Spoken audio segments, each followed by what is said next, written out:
This is the iPad mini. It's the 2021 edition that brings it up to date with the iPad Pro and iPad Air's design language. Also, it comes in purple, which is very nice. If you think of this as just a big iPad but shrunk down, it's that, but it's not that. If you think it's just a big iPhone blown up just a little bit bigger, it's also that, but really it's not that either. It's the middle child of the iOS lineup between the iPhones and the big iPads. I am also a middle child, and so this review metaphor could get really weird, but we're not going to let that happen. Let me just tell you why this middle child is good, even though it has a bit of an identity crisis. The iPad mini, I mean, not me. No, I'm fine. Don't cut the title. This isn't about me. Okay, so let's get started talking about the iPad mini by saying that it has a larger 8.3-inch display inside this aluminum shell that's really very nice. It's got flat sides and excellent build quality. The bezels around this display, they seem big, but they're really not that egregious, and it is a place to rest your thumbs when you're holding it, I guess. Anyway, I think making the bezels smaller would probably involve using technology that would rapidly increase the cost. And the cost, well, it doesn't really need any increases. This thing starts at $499 for a 64GB model, which is not a very generous amount of storage. Your only other option is 256 gigs, which costs $650. You can also get a 5G version of this little tablet, but FYI, it doesn't support millimeter wave, which is not really a big loss in my opinion. It's hard for me to say if those prices are worth it. An iPad Air is only $100 more, and it has a much bigger screen, and of course, most iPhones cost a lot more. And what you're getting here is the same as the top-of-the-line processor on the newest iPhone 13 Pro, so the pricing thing is a little complicated. To me, the answer to the price question is, do you know exactly what you want out of a smaller iPad? There are some easy answers for some people. For me, I like having it as a chill content consumption device. I love this thing for reading and games. It's great for games. And man, boy, oh boy, do I wish I could install some game streaming apps on this instead of depending on the web to stream games. Or, play Fortnite. But I do think it's not fair to think of this just as a content consumption device. It limits what you can pull off with this iPad.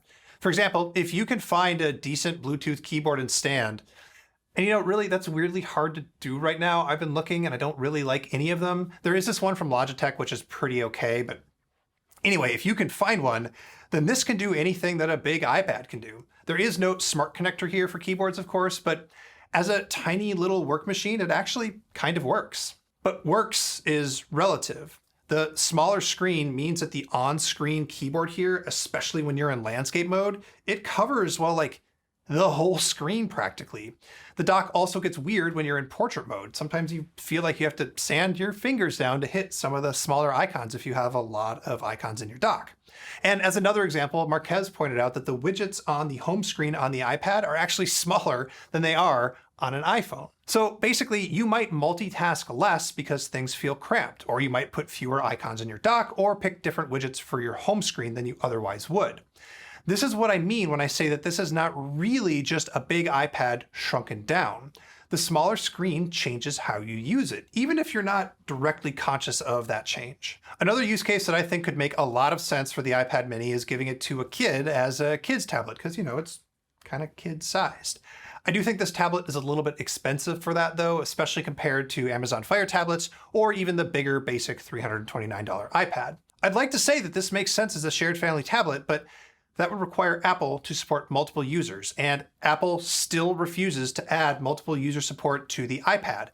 And I'm not going to stop harping about it because it's dumb and they should. Okay, there's one more use case that probably isn't realistic for many people, but I do know at least one person who does this, and that is have a tiny little iPhone just for phone calls and then use this as your primary computing device that you carry around with you everywhere in like a little bag or whatever. Having a big screen that's nevertheless more portable than a full iPad is great. I love using this for the same reason that I love using gigantic iPhones. Big screens are really nice. Plus, on an iPad mini, you can do split screen. I do wish I could do split screen in top to bottom in portrait mode like you can do on Android phones, but this works. And it really makes me wonder if Apple is ever gonna put split screen on the iPhone Pro Max. I mean, they're the same operating system, Apple, just do it. As for battery life, this iPad mini definitely lasts a full day of a lot of use, but not much more. Casual use will get you further, but the bottom line is the battery life is not as good as on a bigger iPad. And I can't not mention that there is no headphone jack on this design. Womp womp. Now, the iPad mini and all of the iPhone 13s landed on my desk on the same day. I was very excited to test all of the iPhones, but I was excited to use the iPad mini. It just fits into my evening life so much better than a full-size iPad. It's big enough to feel immersive, but not so big that I'm tempted to do a ton of work on it. It's also big enough to lean back just enough that I'm not hunched over like you are with a phone. It's a literal distance that, I don't know, just as a human body in the world makes me feel like I'm more open to engaging with other people that are around me than I am with the phone, and that I'm also more open, available to them to talk to me. It's really nice. All right, I know that's a little heady or whatever. Let's get back to the basics. Let's talk about the screen now. It is all right. It's high enough resolution, and even though it doesn't have a high refresh rate or really get bright enough to use in direct sunlight, I can't complain too much. Again, because if the screen were nicer, this thing would cost more. I have noticed just a little bit of jelly scroll in portrait mode. That's where one side of the screen moves just a tiny bit faster than the other side when you're scrolling. If you're the kind of person who can see this thing, I think you're gonna eventually get over it, because I did. If you're not the kind of person who ever sees this kind of thing with the screen, do not sweat it. The new iPad mini also supports Apple's second generation Apple Pencil, which sort of clicks right here on the side to charge. And I like that on iOS 15, Apple finally added this quick note feature where you can just swipe up and then start writing to take a note. This is something Samsung has done with its stylus devices for years. Other stuff, you log in with Touch ID on the power button here, and that works quite well. The camera on the front supports Apple's center stage thing where it tracks you as you move around for video calls. And it charges via USB-C, which means that the only iPad left that's using Lightning is the basic iPad, which, by the way, also got an update with center stage and a new processor.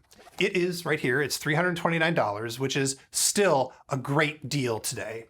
I don't know, what else is there really to say? Say the line, Bart! It's an iPad.